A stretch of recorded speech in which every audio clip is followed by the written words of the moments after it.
if we want to edit this section over here, we can see that we have the same element 4 times. So we have to click on it. We can see that we are in an icon box. So over here, we can change the icon by clicking on it. We can change the view from over here. We can change the title from over here. We can also use AI by clicking over here. We can change the description from over here, and we can use AI by clicking over here. We can add a link over here. By clicking over here on this wheel, we have the settings like open the link in a new window. We can also use dynamic tags if we want to. And over here we have the title HTML tag. By going to styling, we first have the settings for the box. We have the icon position, like so. We have the alignment, like so. The icon spacing, so it's basically the space between the icon and the content. And the content spacing, which is basically the space between the title and the description. Then by going over here to icon, we have the primary color, we have size, and we have rotate. By going to hover, we can change the color. And now when someone hovers, the color is going to change. And we have hover animation over here. Then we have the content settings over here. We have the color. We can also use global colors from over here.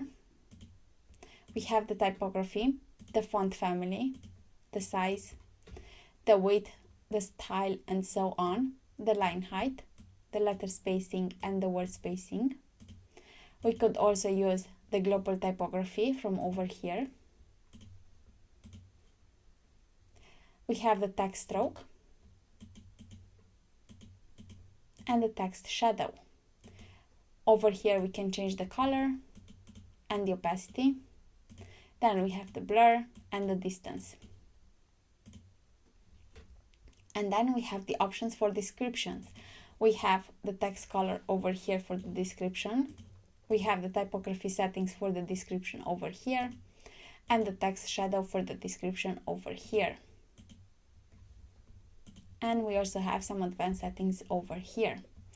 If we want to use the same styling for all of those elements, we simply have to right click over here, copy, go to the next element, right click and paste style. And do the same for the other ones.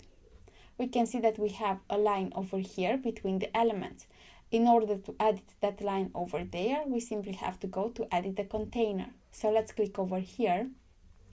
And by going to style and to border, this particular container doesn't have any border. So let's go to the next one to the border. We can see that this one has a border to the left. And we can change the color from over here. By going to the next container, to style to border, we once again see that it has a border to the left. We can change the color from over here. And by going to the last container and to style and to border, we can see that once again it has a border to the left, and we can change the color from over here. So we can see the changes like so. We can also right click and reset style in order to reset the style of our changes, like so. We could also go over here and to history and go backwards to our options like so.